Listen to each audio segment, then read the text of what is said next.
Hey guys, so I'm gonna do a draw my life. I guess I'll start this off from the beginning. I was born to a fairly normal family. It was my mom and my dad, and I had have a bigger sister before I was in the picture. And actually, before I was born, my older sister would actually sit outside of my mother's bathroom and pray for her to bring her a baby brother, which turned out to be me. Now, when I was born, I actually was not in perfect health. I have a messed up liver. You see, your liver creates what's called cholic acid, and cholic acid breaks down all the toxins that come into your body, and my body didn't make that. So I have to take these little pills every single day of my life. Still to this day, I gotta take them. But that was not before they gave me a sweet biopsy scar, and I gave my mother a few months of hell being a little baby. Anyway, when I was about 2 or 3, my mom and dad split up, which we're not going to get into that because that's got some serious baggage to it. Anyway, me and my sister went ahead and stayed with my mom. We packed everything up in the car and left, and lived a few different places. And that's until one day we were at a roller skating rink, which they don't have down in Florida. This is back when I lived up in Jersey, which is where I was born. But at this roller skating rink one day, I was roller skating being a little kid at like 4, and I got kicked in the face with a rollerblade. And as you can imagine, that was not fun, so I screamed and yelled like every little kid would. And this very nice man named Gordon came up, and he was like, "Hey, it's alright," cleaned me up with his handkerchief. And the way my sister puts it, Gordon, who's my stepdad, is pretty much Christmas. But we moved down to Florida not long after that. And Florida sucks. Looks like a little dick. We lived down in Naples all the way at the bottom. But anyway, I started going to school about 3rd grade in Florida, so I did 1st through 2nd up in New Jersey. But they gave my mom a call after my 1st year of school, and they told her that I had a high IQ, and I was supposed to be in this thing called the Gifted program, which is for well-endowed, brainy kids, which I thought was bullshit. Now, the reason this was bullshit, and I ended up hating this whole thing, because there's a normal school where everyone else goes, everyone grows up together, and then they put the gifted kids in these little trailers out back. So you're pretty much segregated, and it was pretty terrible. But around this time, I got really into Super Nintendo and video game systems. I always wanted to do something involving video games. And actually, I'd get so angry when I played video games, my mom would make me go in the garage and play them, because I would scream so much and get so angry.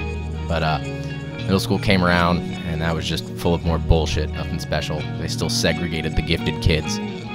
But my favorite part about middle school was me and my sister, who we've always been best friends, but in the summertime, she'd come home after her late shift serving at an Outback, and we would eat Wendy's and watch TV.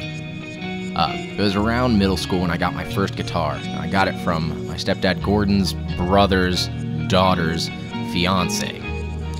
And if that wasn't a long enough line of BS, he had a left-handed Strat knockoff at my first guitar. He just gave it to me, but that was pretty interesting. Gordon went and got it set up for a right-handed guitar.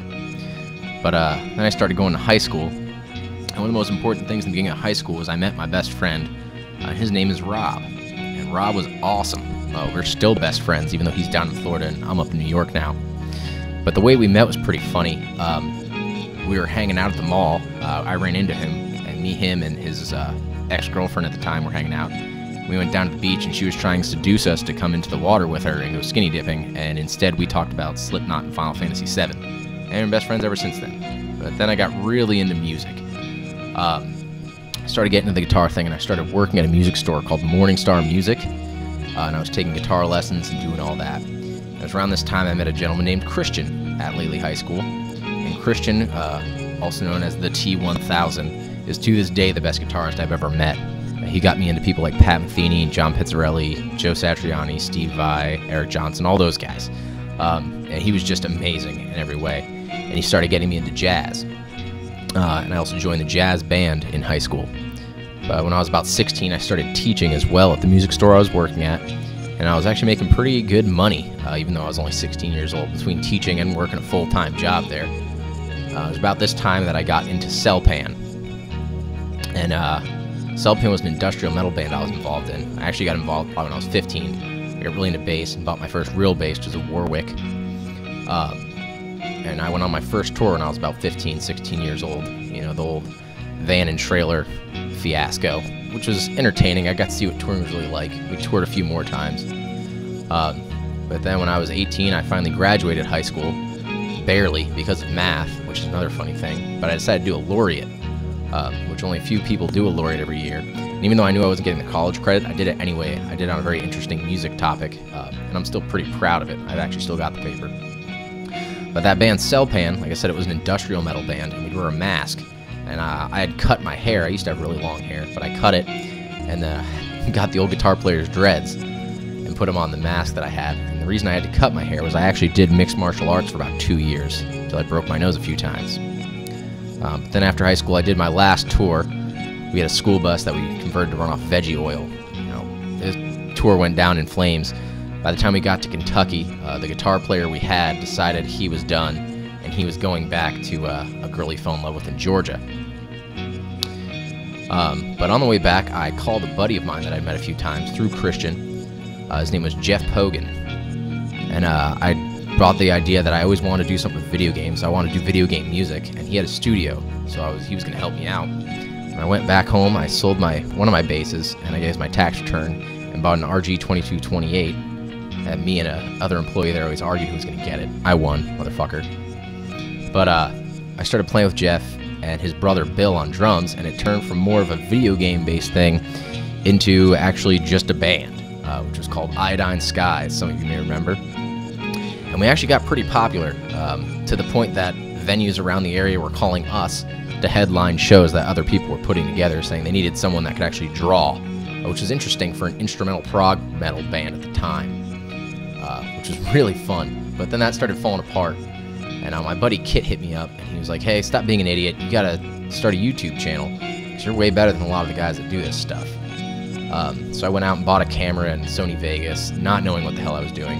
I wrote a lot of clean music on my 8-string, as well as a lot of heavy stuff. And they were all driven by pretty emotional events in my life. So I went from having all this stuff pent up in me to finally having a way to get it all out in different mediums. But so what happened with the heavy stuff was I started sending it over to a buddy of mine named Jonathan, who I'd actually bought one of my basses from.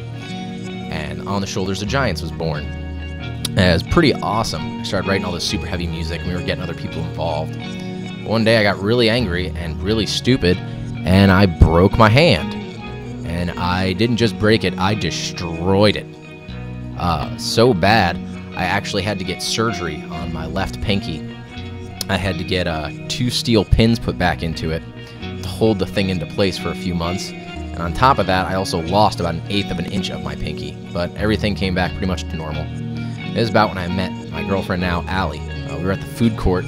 She was having lunch, and I was leaving because I was angry and it was Christmas time, and I hate Christmas shopping. And I walked up to her and just put my food on her table and said, hey, you're way too gorgeous to be eating by yourself. It was the sweetest pickup line ever. But around this time, On the Shoulders of Giants was picking up. John had called me, and he was telling me that he went to NAMM and met Ryan from Mudvayne. I was telling him that I had our singer, Mike Kuiper, involved now.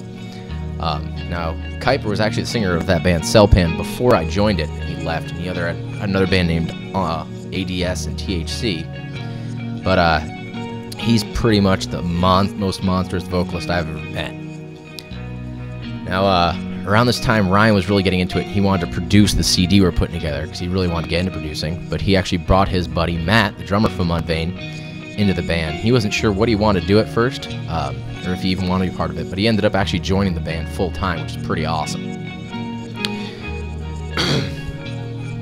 Now, around this time, I was doing a lot of hired gun stuff. I'd have bands hire me that needed a guitar player or bass player or something. And we were opening for a lot of national acts, because I was able to learn their stuff really quickly for the most part.